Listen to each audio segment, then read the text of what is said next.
Claire Linton sipped her morning coffee, gazing out at the stretch of shimmering water from her balcony. Moved to Honolulu after a life scripted by corporate deadlines in bustling New York, she now savored a quieter existence, surrounded by the radiant beauty of Hawaii, her mother's homeland. Yet, in the tranquility, her heart stirred restless. Having taken over a humble art gallery near Waikiki Beach, Claire tried every day to infuse her new beginning with purpose. The gallery, though modest, was a light-filled space that attracted tourists and locals alike. Claire found herself spending long afternoons curating pieces from native artists, determined to showcase the island's spirit, overlooked by commercial souvenir shops. Among the vibrant canvases and intricate sculptures, she kept an empty frame on the main wall. It awaited a masterpiece that Claire knew was still missing, a piece that would perfectly encapsulate the soul of Hawaii as she felt it in her bones. Her thoughts were interrupted one Tuesday morning when an elderly woman entered the gallery. Her silver hair was tied back, revealing deep lines around her eyes, which scrutinized everything keenly. She wore a faded floral dress, and her shoes were dusted with sand. "You're Nora Kamaka, aren't you?" Claire recognized her immediately.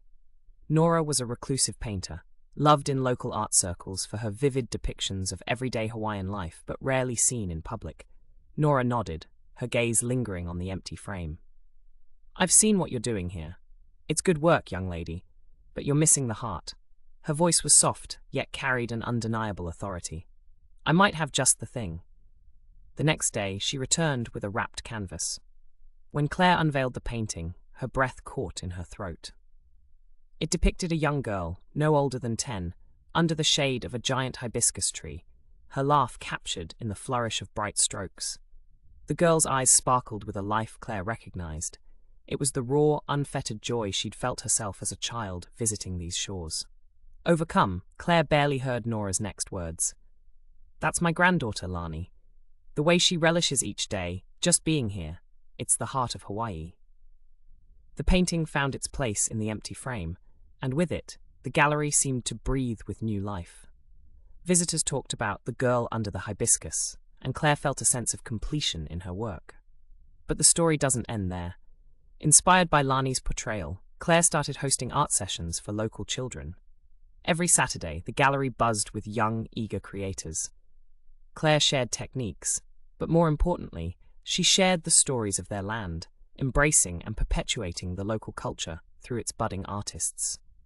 Months later, as Claire walked the beach at dusk, she realized the ripples in the sand matched the ripples in her coffee from that first morning. Change, she understood, wasn't about her acts alone. It was about sharing and growing with others, becoming part of the bigger painting, the community.